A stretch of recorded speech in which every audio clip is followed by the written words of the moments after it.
একটা বিশেষ অনুরোধ, আমার চ্যানেলটিকে অনুগ্রহ করে সাবস্ক্রাইব করুন।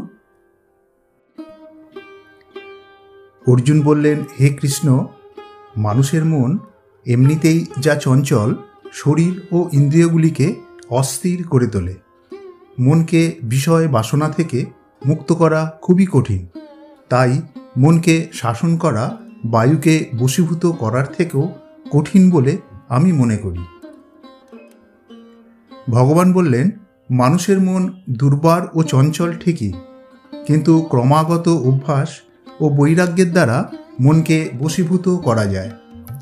অসংযত ব্যক্তির পক্ষে আত্ম উপলব্ধি করা সহজ নয়, কিন্তু যার মন সংযত আর যিনি যথার্থ উপায় অবলম্বন করে মনকে বশ করতে চেষ্টা করেন, তিনি অবশ্যই সিদ্ধি লাভ করেন। সংযত চিত্ত মানুষ প্রিয় বস্তুর প্রাপ্তিতে আসক্তি ও অপ্রিয় বস্তুর প্রাপ্তিতে স্বাভাবিক বিদ্বেষ থেকে মুক্ত হন এবং তার নিজের বশীভূত ইন্দ্রিয়ের দ্বারা ভগবত ভক্তির অনুশীলন করে পরমেশ্বরের কৃপা লাভ করেন। শ্রীকৃষ্ণ বলেছেন, মানুষের কর্তব্য তার মনের দ্বারা নিজেকে জড়জগতের বন্ধন থেকে উদ্ধার করা। মনের দ্বারা আত্মাকে অধঃপতিত করা কখনো উচিত নয়। মন জীবের অবস্থাভেদে বন্ধু অথবা শত্রু হয়। যিনি তার মনকে জয় করেছেন, মন তার পরম বন্ধু, কিন্তু যিনি তা করতে অক্ষম, মন তার চরম শত্রু হয়ে ওঠে। যথার্থ জ্ঞানবান পণ্ডিত ব্যক্তি বিদ্যা ও বিনয় সম্পন্ন হন। তারা ব্রাহ্মণ, গাভী, হস্তি, কুকুর ও চণ্ডাল সকলের প্রতি সমদর্শী। যাদের মন সাম্যে অবস্থিত, তারা ইহলোকেই সংসার জয় করেছেন। কল্যাণকারীর কখনো অধোগতি হয় না। শ্রীকৃষ্ণ বলেছেন, কেবলমাত্র কর্ম না করার মাধ্যমে কর্মবন্ধন থেকে মুক্ত হওয়া যায় না। আবার কর্ম ত্যাগের মাধ্যমেও সিদ্ধি লাভ করা যায় না। সকলেই মায়াজাত গুণসমূহের দ্বারা প্রভাবিত হয়ে কর্ম করতে বাধ্য হন। তাই কর্ম না করে কেউ ক্ষণকাল থাকতে পারেন না। বুদ্ধিহীন ব্যক্তি পঞ্চকর্ম ইন্দ্রিয় সংযত করেও মনে মনে শব্দ, রস ইত্যাদি ইন্দ্রিয়গুলি স্মরণ করেন। ফলে তিনি নিজেকে বিভ্রান্ত করেন ও সেই সঙ্গে নিজেকে মিথ্যাচারী হিসাবে প্রতিষ্ঠিত করেন। শাস্ত্রে উল্লেখিত বিধিসম্মত কর্ম করো, কারণ কর্ম ত্যাগ থেকে কর্ম অনুষ্ঠান বড়। কর্ম না করে কেউ দেহযাত্রা নির্বাহ করতে পারেন না। মূর্খ ও শাস্ত্রের প্রতি শ্রদ্ধাহীন ব্যক্তি কখনো ভগবত ভক্তি লাভ করতে পারেন না। তিনি ইহলোক ও পরলোক কোনো লোকেই সুখভোগ করতে পারেন না। অতএব হে অর্জুন, যিনি নিষ্কাম কর্মযোগের দ্বারা সকল কর্ম ত্যাগ করেন, জ্ঞানের দ্বারা সংশয় নাশ করেন এবং আত্মার চিন্ময়স্বরূপ অবগত হন, তাকে কোনো রকম কর্মবন্ধন আবদ্ধ করতে পারে না।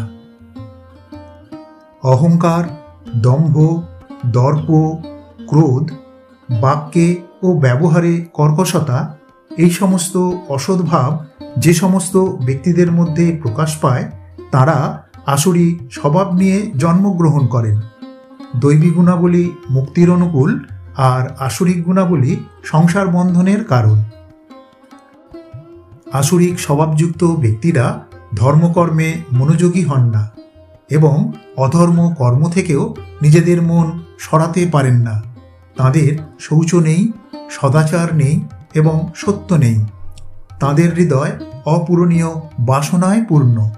মান, দম্ভ ও মদযুক্ত হয়ে তারা অসুচি কাজে লিপ্ত হন এবং মোহবশত অসৎ বিষয়ে প্রবৃত্ত হন। আজীবন ইন্দ্রিয়জাত সুখভোগকেই তারা জীবনের উদ্দেশ্য বলে মনে করেন।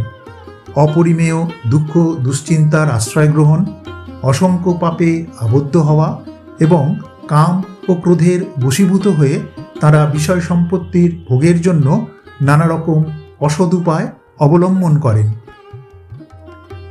ক্রমাগত ইন্দ্রিয় বিষয়ে চিন্তা করলে মানুষের আসক্তি জন্মায়। আসক্তি থেকে কামনার উদয় হয়, কামনা থেকে ক্রোধের উৎপত্তি, আর সেই ক্রোধ থেকে অতিশয় মোহের বিস্তার ঘটে, যার থেকে স্মৃতি বিভ্রম হয়। স্মৃতি বিভ্রম হওয়ার ফলে বুদ্ধি নাশ হয়, ফলস্বরূপ ব্যক্তির সর্বনাশ হয় এবং সে পুনরায় জড়জগতের অন্ধকূপে পতিত হন। অর্জুন বিষাদযোগে অর্জুন শ্রীকৃষ্ণকে বললেন, যারা বংশের ঐতিহ্য নষ্ট করে অবাঞ্ছিত সন্তানদের জন্ম দেন, তাদের কুকর্মজনিত দোষের ফলে সব রকমের জাতীয় উন্নয়ন প্রকল্প এবং সেই সঙ্গে বংশের কল্যাণ ধর্ম উচ্ছন্নে যায়, যার ফলস্বরূপ সনাতন জাতিধর্ম ও কুলধর্ম নষ্ট হয়। সমস্ত বংশ অধর্মে নিমজ্জিত হয়, কুলবধূগণ ব্যভিচারে লিপ্ত হন, কুলস্ত্রীগণ অসচ্চরিত্রা হওয়ার ফলে অবাঞ্ছিত সন্তানের জন্ম হয়, অবাঞ্ছিত বর্ণসংকর সন্তানের জন্ম বৃদ্ধি হলে কুল ও কুলঘাতকেরা নরকগামী হন, সেই কুলে পিণ্ডদান ও তর্পণ ক্রিয়া লোপ পায়, ফলে পিতৃপুরুষেরাও নরকে অধঃপতিত হন। শ্রীকৃষ্ণ বলেছেন, বেদান্ত শাস্ত্রের সিদ্ধান্তে কর্মসমূহের সিদ্ধির উদ্দেশ্যে 5টি কারণ নির্দিষ্ট। সেগুলি হল অধিষ্ঠান, কর্তা, ইন্দ্রিয়সমূহ, প্রচেষ্টা এবং পরিশেষে পরমাত্মা।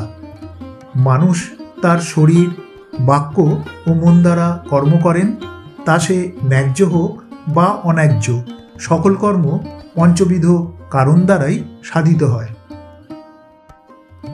সেই ব্যক্তি অবশ্যই নির্বোধ ও দুর্মতি, যিনি কর্মের 5টি কারণের কথা বিবেচনা না করে নিজেকে কর্তা বলে মনে করেন।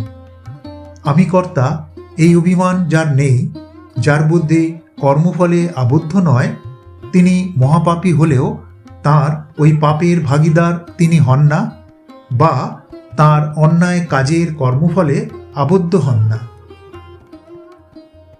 জীব যখন জড়া প্রকৃতির সংস্পর্শে আসে, তখন জড়া প্রকৃতির 3টে গুণ সত, রজ ও তম দ্বারা জীব আবদ্ধ হয়।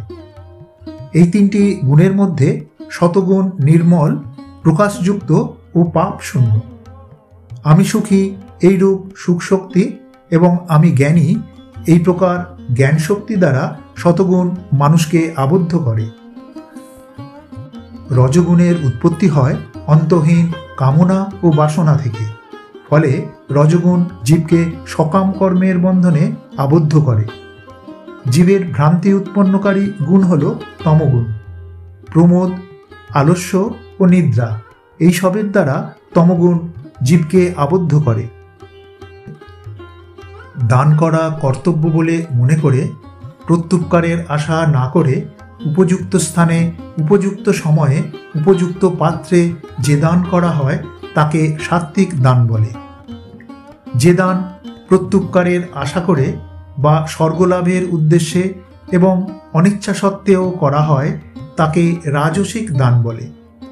অশুচি স্থানে, অশুভ সময়ে, অযোগ্য পাত্রে, অবজ্ঞা সহকারে এবং অনাদরে যে দান করা হয় তাকে তামসিক দান বলে। শ্রীকৃষ্ণ বলেছেন, আমার কাছে সবাই সমান, কেউ আমার প্রিয় বা অপ্রিয় নন, কিন্তু যারা ভক্তিসহ আমার অর্চনা করেন তারা আমার অন্তরে থাকেন এবং আমি তাদের হৃদয়ে বাস করি। অতি দুরাচারীও যদি অনন্ত ভক্তিভরে আমার ভজনা করেন তাকে সাধু জ্ঞান করবে, কারণ তিনি সঠিক মার্গে অবস্থিত ও শীঘ্রই ধর্ম আত্মায় পরিণত হয়ে শান্তি লাভ করবেন। পতিতা স্ত্রীলোক তথা বৈশ্য ও শূদ্রেরা অনন্য ভক্তিতে আমার আশ্রয়ে এলে শীঘ্রই পরাগতি লাভ করেন। পুণ্যজন্ম ব্রহ্মভক্ত ও ক্ষত্রিয়রা আমাকে আশ্রয় করলে নিশ্চিতরূপে পরাগতি লাভ করেন। শ্রীকৃষ্ণ অর্জুনকে বললেন, স্বধর্মজাত কর্মে তোমার অধিকার আছে, কিন্তু কোনরূপ কর্মফলে তোমার অধিকার নেই। নিজেকে কখনো কর্মফলের কারণ মনে করো না, আর কখনো স্বধর্ম আচরণ থেকে সরে যেও না। কর্মফল ভোগের কামনা ত্যাগ করে ভক্তিযোগের মাধ্যমে স্বধর্ম কর্মে নিজেকে নিয়োজিত করো। বিবেক ও সেবার মধ্য দিয়েই কোনো ব্যক্তি তার অহংকার ও মোহমায়ার বন্ধন ছিন্ন করতে পারেন। সেবায় নিজেকে নিযুক্ত করে তার ভোগের ইচ্ছা অনায়াসে ত্যাগ করতে পারেন। কর্মযোগী মানুষেরা সেবার মাধ্যমেই জীবন অতিবাহিত করে থাকেন। তাই যখন কোনো পার্থিব সুখভোগ তাদের সামনে আসে, তৎক্ষণাৎ নিজেকে সেবার মধ্যে লিপ্ত করেন, যাতে তিনি সুখ ও বিশ্রামের ইচ্ছাকে ত্যাগ করতে সমর্থ হন। ভগবান বলেছেন, ব্যক্তির জীবনে ঘটে যাওয়া কোনো ঘটনাই অর্থহীন নয়। প্রতিটা ঘটনার অন্তরালে কোনো না কোনো কারণ থাকে। কোনো ব্যক্তির জীবনে অশুভ কোনো ঘটনা ঘটলে বুঝে নিতে হবে এর মাধ্যমে ওই ব্যক্তি অতীত পাপকর্মের কর্মফল ভোগ করছেন। আবার এরূপ হবারও সম্ভাবনা থাকে যে আজকের কোনো পরিস্থিতি বা ঘটনা ভবিষ্যতের শুভ বা অশুভ ঘটনা বা পরিস্থিতির ইঙ্গিত বহন করছে। মানুষের কর্ম তা ভালো হোক বা মন্দ তার পিছু ছাড়ে না। তাই ভালো কাজে মনোযোগী হন এবং নিজেকে সৎ ও আদর্শবান মানুষরূপে প্রতিষ্ঠিত করুন। কর্মফলের আশা ত্যাগ করে কর্ম করুন। নিজের অন্তরাত্মাকে সর্বদা কর্মের ওপর স্থির করুন, কর্মফলের ওপর নয়। আপনি জীবনে যেমন কর্ম করবেন তদনুরূপ ফল অবশ্যই লাভ করবেন। তাই মানুষের মঙ্গল কামনায় ব্রতী হন। নিঃস্বার্থ সেবা করে চলুন। আপনার সকল আশা আকাঙ্ক্ষা অবশ্যই পূর্ণতা পাবে। সেই ব্যক্তি জীবনে অনন্ত শান্তি লাভ করেন যিনি তার সকল শত্রু ও বন্ধুদের প্রতি সম্পূর্ণ ভেদাভেদহীন আচরণ করেন। একজন জ্ঞানী ব্যক্তির আসল পরিচয় হল তিনি তার নিজের চরমতম শত্রুর থেকে পাওয়া ঘৃণা ও হিংসার পরিবর্তে তাকে সবসময় ভালোবাসা ফিরিয়ে দেন। আপনার অহংকার আপনার জ্ঞানের পরিধি, তাই অহংকার ত্যাগ করুন। শ্রীকৃষ্ণ বলেছেন, যে ব্যক্তির মধ্যে অহংকারের মাত্রা যত বেশি, বুঝতে হবে তার জ্ঞানের পরিধি ততই কম। কাম, ক্রোধ, লোভ, মোহ, মদ ও হিংসা এই ষড়রিপু মন থেকে বর্জন করুন, কেননা এই ষড়রিপুর ওপর যথার্থ নিয়ন্ত্রণই আপনাকে জীবনে সফল ব্যক্তিরূপে প্রতিষ্ঠা দেবে।